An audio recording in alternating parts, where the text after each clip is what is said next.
معزز سامعین گرامی قدر، آج پورے وطن کے اندر، پورے ملک کے اندر اہل سنت کی جماعتوں کی طرف سے یوم تشکر منایا جا رہا ہے۔ کس حوالے سے یہ یوم تشکر ہے، اس بات کو سمجھنا بھی اور اس بل کے فوائد کو سمجھنا بھی ہمارے سب کے لیے بڑا ضروری ہے، کیونکہ جیسے ہی ایک بل قومی اسمبلی سے منظور ہوا، سوشل میڈیا کے اوپر ایک طوفان بدتمیزی سا بپا ہو گیا ان لوگوں کی طرف سے جو اس بل کے اندر سزاؤں کے اضافے کو اپنے لیے خطرہ سمجھ رہے ہیں۔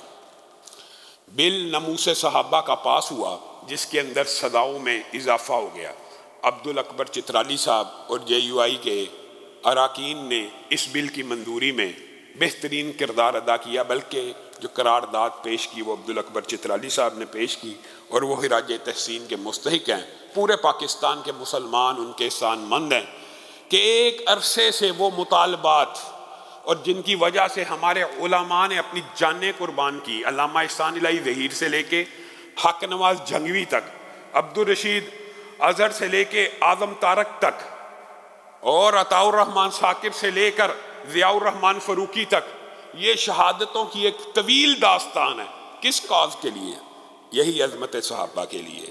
اسی بل کے لیے ان شہداء نے قربانیاں دی، جد و جہد کی۔ اللہ کے فضل و کرم سے ایک عرصے کے بعد پاکستان کے قانون ساز ادارے نے اس بل کو منظور کر لیا ہے کہ آج کے بعد جو شخص توہین صحابہ کرے گا، توہین اہل بیت کرے گا، توہین امہات المومنین کرے گا، اس کو 2 سال 3 سال یا بیلیں نہیں لے لی جائیں گی، بلکہ اس کی سزا کتنی ہوگی؟ کم از کم 10 سال یا عمر قید۔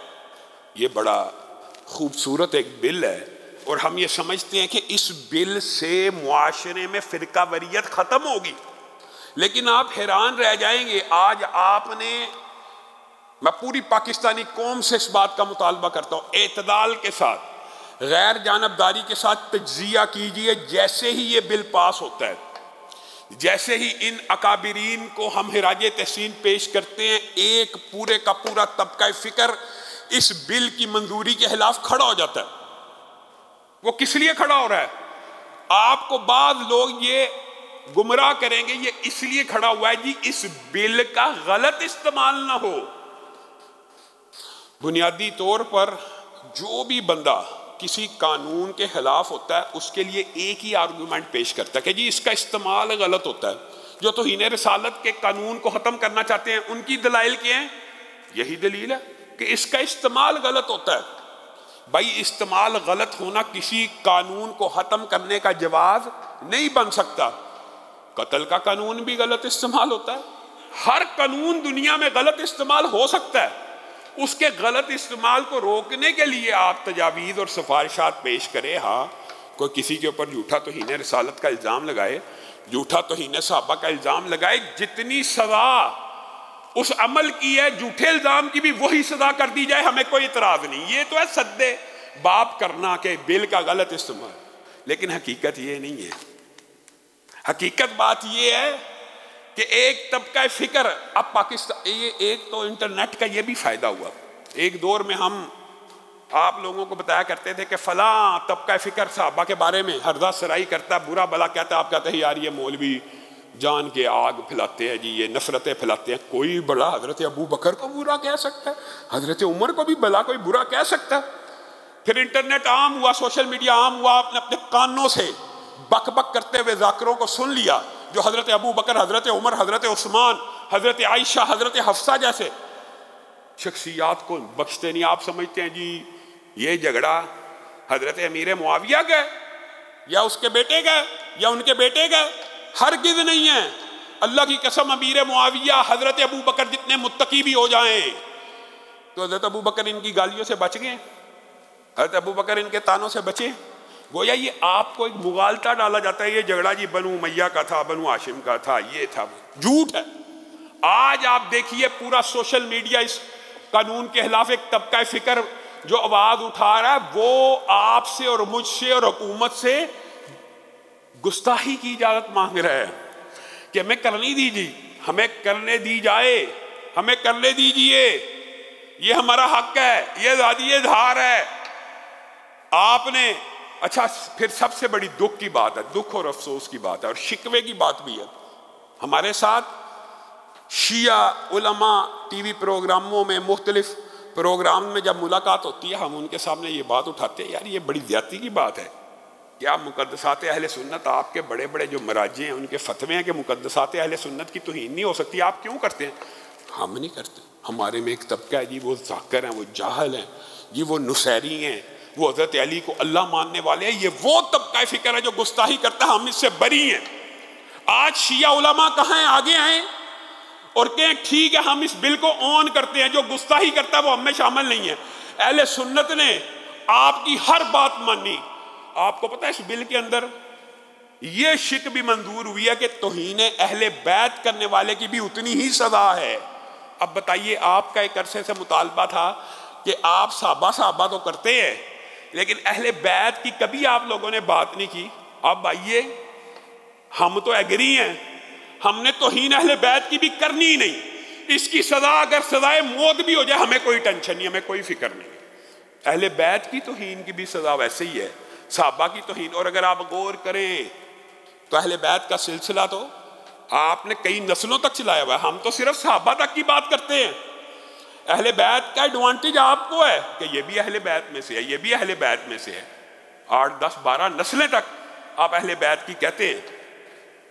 اور حقیقت میں بھی کوئی اہل سنت کا فرد یہ کیسے ہو سکتا ہے کہ ہم نماز میں درود پڑھتے ہوں، اللہم صلی علی محمد وعلی آل محمد، یعنی ہماری نمازیں بغیر اس درود کے مکمل نہیں ہیں۔ اہل سنت میں سے کوئی بندہ بھی اس درود کے بغیر نماز پڑھتا ہے؟ کوئی بھی نہیں پڑھتا۔ یعنی ہم آل رسول کے اوپر درود بھیجنے والے ہیں، ہم کیسے ان کی گستاخی کر سکتے ہیں؟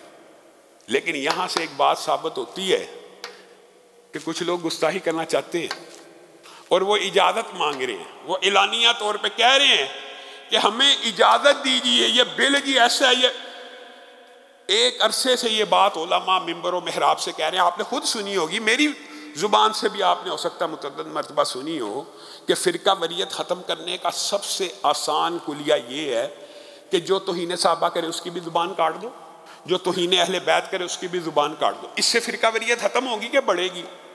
ختم ہوگی۔ عام عقلی منطقی فلسفیانہ لاجک کی بات ہے، جب بھی کوئی قانون بنتا ہے وہ قانون جرائم کو قابو کرتا ہے، قانون کے خوف کی وجہ سے جرم کم ہوتا ہے۔ یہ کہتے ہیں اس قانون کی وجہ سے فرقہ وریت بڑھے گی۔ یہ کیسے لوگ ہیں؟ یہ چاہتے ہیں کہ یہ توہین کریں اور یہ اعلانیہ اب اپنا حق مانگ رہے ہیں۔ تو اللہ کا شکر ہے یہ بھی انٹرنیٹ اور سوشل میڈیا کی وجہ سے آپ لوگوں کی آنکھیں کھل جانی چاہیے کہ ہمارے اندر رہتے ہوئے بھی ایسے لوگ موجود ہیں جو ہم سے یہ مطالبہ کر رہے ہیں کہ ہمیں شیخین کو برا بھلا کہنے کی اجازت دی جائے۔ قطعاً اجازت نہیں دی جا سکتی۔ اس وطن کے اندر، ہم بھی اس وطن کے شہری ہیں، جو وطن اسلام کے نام پہ بنا، جو کلمہ طیبہ کے نام پہ بنا، جو رسول اللہ صلی اللہ علیہ وسلم کے کلمے کے نام پہ بنا ہے، وہاں پہ رسول اللہ کی بیویوں کو برا بھلا کہنے کی اجازت دے دی جائے، وہاں پہ رسول اللہ کے سسر کو برا بھلا کہنے کی اجازت دے دی جائے۔ ابو بکر بھی سسر ہیں، عمر بھی سسر ہیں، ابو سفیان بھی سسر ہیں، ان کی تینوں کی بیٹیاں رسول اللہ کی بیوی ہیں، یہ چاہتے ہیں ان کو برا بھلا کہیں اور ان کو اجازت دے دی جائے۔ آج ہم اس لیے پورے پاکستان کے اندر یوم تشکر منا رہے ہیں کہ یہ عبدالاکبر چترالی کا پوری پاکستانی قوم کے اوپر احسان ہے، تمام اسلامی جماعتوں کا کی جد و جہد رنگ لے کے آئی ہے، اور اس بل سے اور اس بل کے حوالے سے فرقہ وریت جو ختم ہو رہی ہے اس کا ابلاغ معاشرے میں بھی کرنا چاہیے۔ ایک طرف تو یہ بات ہوگی، دوسری اہم بات یہ ہے کہ ایک طرف ہم یہ بل پاس کر رہے ہیں، دوسری طرف پنجاب جو سب سے بڑا پنجاب عوام کے اور عدد کے اعتبار سے صوبہ ہے، اس کے نگران وزیر اعلیٰ کے طور کے اوپر حکومتی یعنی وزیر اعظم جو اس وقت ہیں شہباز شریف صاحب، انہوں نے نام پیش کیے ہیں نگران وزیر اعلیٰ کے طور۔ ان میں سے ایک نام محسن نقوی کا بھی ہے، اور محسن نقوی وہ ہے جس کے اوپر صحابہ کے بارے میں غیر ذمہ داری کا الزام بھی ہے، اور اس نے اپنے ٹی وی کے اوپر صحابہ کے اوپر لائیو تبرہ بھی نشر کیا، اور اس کے اوپر مقدمہ بھی درج ہوا، اور وہ مقدمہ ابھی تک درج ہے۔ جس بندے کے اوپر توہین صحابہ کا مقدمہ درج ہو، دہشت گردی کی دفعات موجود ہوں، اور اس نے اس عمل کے بعد کچھ وعدے کیے ہوں، کچھ ارادے کیے ہوں کہ میں معذرت کروں گا، میں شان صحابہ کے اوپر اپنے پروگرام چلاؤں گا، لیکن جب ضمانت ہو جاتی ہے اپنا کوئی وعدہ پورا نہیں کرتا اور ڈٹ جاتا ہے اپنے موقع. ایک ہوتا ہے بندہ شرمندہ ہو جائے، معافی مانگ لے، اس کا بالکل اینگل بدل جاتا ہے، چاہے وہ ٹھیک ہے غالی بھی ہو، لیکن آپ ایمانداری سے بتائیے ایک بندہ اعلانیہ معافی مانگ لے تو دل میں نرمی آتی ہے نا کہ ٹھیک ہے اس نے اپنے موقف سے رجوع کر لیا ہے صحابہ کے بارے میں، وہ اینگل بدل جاتا ہے. لیکن ایک بندہ ڈٹا ہوا ہے، ایسے بندے کو جس کے بارے میں مذہبی جماعتوں کو، علماء اہل سنت کو تحفظات ہوں، شہباز شریف صاحب کو، ایسے بندے کو کبھی بھی نگران وزیر اعلیٰ نہیں بنانا چاہیے. کہ آپ کے پاس نگران وزیر اعلیٰ کے لیے اور کوئی کیپیبل بندہ نہیں ہے، جس کو مرضی بنائیے، لیکن کسی متنازع شخص کو نہ بنائیے. ہاں تحفظات ہوتے ہیں. ایک مسجد عمر بن خطاب کے حوالے سے آپ کے سامنے کئی جمعوں سے بات کر رہے ہیں کہ نام عمر بن خطاب کی وجہ سے بور نہیں ہونے دیتے، تو جن کے اوپر پرچے ہوں گے صحابہ کی توہین کے، اس کے بعد کیا وہ جانبداری کا مظاہرہ نہیں کریں گے؟ الیکشن آنے ہیں، وہاں پہ بھی جانبداری کا مظاہرہ کر سکتے ہیں، مساجد کے خلاف بھی جانبداری کا. یہ ایک تحفظات ہیں، خطرات ہیں. ہم بھی پاکستان کے شہری ہیں، ہم اپنے تحفظات اور خطرات آپ کے سامنے رکھ رہے ہیں. آپ کو اس حوالے سے اپنے موقف کے اوپر نظر ثانی کرنی چاہیے، اور کبھی بھی ایسے متنازع شخص کو نگران وزیر اعلیٰ نہیں بنانا چاہیے. تیسری بات وہی ہے کہ جو بات اچھی ہوگی اس کی تعریف کی جائے گی، جو بات بری ہوگی اس کو روکا ٹوکا اپنی استطاعت کے مطابق پاکستان کے آئین اور قانون میں رہتے ہوئے. ہمیں بھی حق حاصل ہے، چاہے احتجاج سے چاہے زبان سے. ہاں ظلم کی ایک طویل رات بھی ختم ہوئی ہے، جو بات اچھی ہے وہ مان لینی چاہیے. FATF کے چکر میں پاکستان کے اندر علماء کے اوپر جو ظلم ہوا وہ آپ کے سامنے. شاید ہی کوئی شہر ہو جہاں کے علماء کے خلاف یہ پچھلے 4 سالوں میں مقدمے اور پرچے نہیں ہوئے. چندہ مانگ رہا ہے جی، یہ مانگ رہا ہے جی، اس نے غلط اپیل کی ہے جی. یہ اللہ کے فضل و کرم سے حکومت نے کل یہ فیصلہ کیا ہے کہ جتنی مساجد اور مدارس ہیں ان کے اوپر جتنی بھی پابندیاں تھیں وہ ختم کر دی گئی ہیں. اور اکاؤنٹس کھولنے کا جو سب سے بڑا مسئلہ تھا، سب سے بڑا مسئلہ FATF کے جو پچھلے 4 سال مساجد اور مدارس کو رہا ہے، جس کا اکاؤنٹ قاری کا بیچارے کا کھل گیا، امام کا کھل گیا، اس کو اٹھا کے لے گئے، اس کے پرچے درج کر دیے جی یہ 10,000 بھی اکاؤنٹ میں کہاں سے آیا، یہ کیسے ممکن ہے؟ آپ مسجد کے امام ہیں، مسجد کے امام کے اکاؤنٹ میں 5,000 آ گیا، 10,000 آ گیا، اس کو اٹھا کے لے گئے. تو اب اجازت مل گئی، اللہ کا شکر ہے کہ ہر مسجد اپنے نام سے اکاؤنٹ کھلوا سکتی ہے. جو پہلے ہوتی تھی اجازتیں، یہ عمران خان صاحب کے دور میں اس کے اوپر پابندی لگا دی گئی. FATF کا سارا معاملہ آپ لوگوں کے سامنے تھا، اس دور میں بھی اس حوالے سے آواز اٹھائی.